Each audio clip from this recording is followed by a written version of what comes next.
تو چلو دوستو، سونو کارٹون ورلڈ میں ایک نیو سٹوری کے ساتھ ہم پھر حاضر ہو گئے۔ آج ایک نئے سٹائل کے ساتھ آپ کو ایک نیو سٹوری سناتے ہیں۔ رمضان بیچارہ بڑا حل چلاتا، اپنی زمین میں بیج بوتا، پر اس کی فصل ہوتی ہی نہیں تھی۔ وہ جب گھر آتا، بیوی اس کو کوستی کہ سارے گاؤں والوں کی زمینیں بڑی اچھی چلتی، تمہاری ہی کیوں نہیں چلتی ہے؟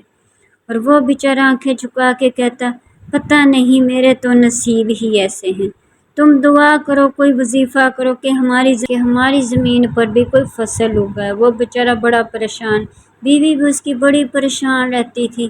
وقت یوں ہی گزرتا ہے، وہ بڑا سمجھاتا ہے، حوصلہ دیتا ہے اپنی بیوی کو، لیکن وہی بات ہے، بیویوں بیچاریوں کو تو گھر کا خرچہ چاہیے ہوتا ہے نا، تو وہ کہاں سے پورا؟ وہ کہتی ہے، تمہاری ماں بھی بیمار ہے، میں کیا کروں، کہاں جاؤں؟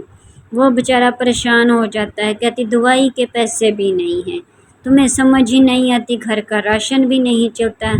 اب جو بیچارہ رمضان ہوتا ہے، وہ شدید پریشان ہو کر، نیند بھی نہیں ساری رات اس کو آتی، اور دن چڑھے ہی وہ صبح اٹھ کے نکل جاتا ہے اپنے کھیتوں کی جانب کہ چلو دیکھتا ہوں۔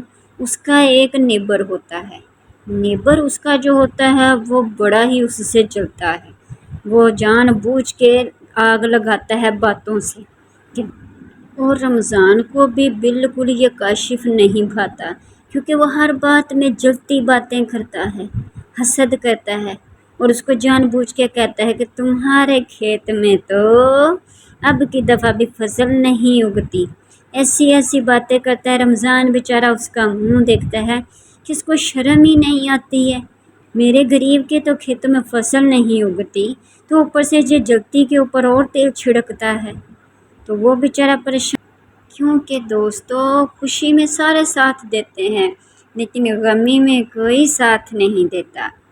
خیر، میں آپ کو آگے سٹوری مزید سناتی ہوں۔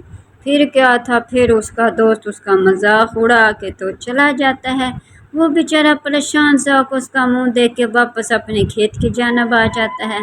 وہاں پر اچھی خاصی زمین کو کھودتا ہے، اس کے بیچ میں وہ پیاز کے بیج بو دیتا ہے، کہتا ہے چلو اس دفعہ پیاز کا تجربہ کرتا ہوں، شاید اگ ہی جائے میرا، اور اللہ تعالیٰ سے دعا بھی کرتا ہے کہ اللہ تعالیٰ میرا تو ہی مددگار ہے۔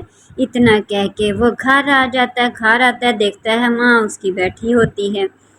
وہ اپنی ماں کو دیکھ کے بڑا پریشان ہو جاتا ہے، اس کی ماں کے گھٹنوں میں درد ہوتا ہے، اور جس کی وجہ سے اس کی ماں چل پھر نہیں سکتی۔ تو وہ بیچارہ اپنی ماں سے پوچھتا ہے کہ تم دوائی لینے گئی تھی یا نہیں؟ ماں بیچاری اس کی کہتی ہے، پتر میں گئی تو تھی دوائی لینے، لیکن وہی بات ہے میرے پاس پیسے نہیں تھے۔ اب اس بیچاری کے پاس پیسے ہی نہیں تھے تو دوائی کہاں سے آنی تھی؟ وہ بیچارہ اتنا پریشان ہو جاتا ہے کہ میری ماں دوائی کے لیے بیٹھی ہوئی ہے، میرے پاس اتنا پیسہ ہی نہیں کہ میں اپنی ماں کو دوائی لا کے دوں۔ وہ ڈاکٹر کو، حکیم کو چیک کروا کے تو آ گئی، پر دوائی نہیں لے کر آئی۔ اکیلا بیٹھ کے سوچتا ہے کیا فائدہ میرے پتر ہونے کا، میں اپنی ماں کا خیال نہیں کر سکا، اپنی بیوی کا خیال نہیں کر سکا، کیا فائدہ میرا؟ یوں ہی بیچارہ سوچتا ہوا پریشان ہوتا، کہتا چل میں آج اس حکیم کے پاس تو جاتا ہوں، مل کے تو آتا ہوں۔ تو لو دوستو، حکیم نے کیا کہا آپ کو اگلے ایپیسوڈ میں بتائیں گے، تو ویٹ کیجئے۔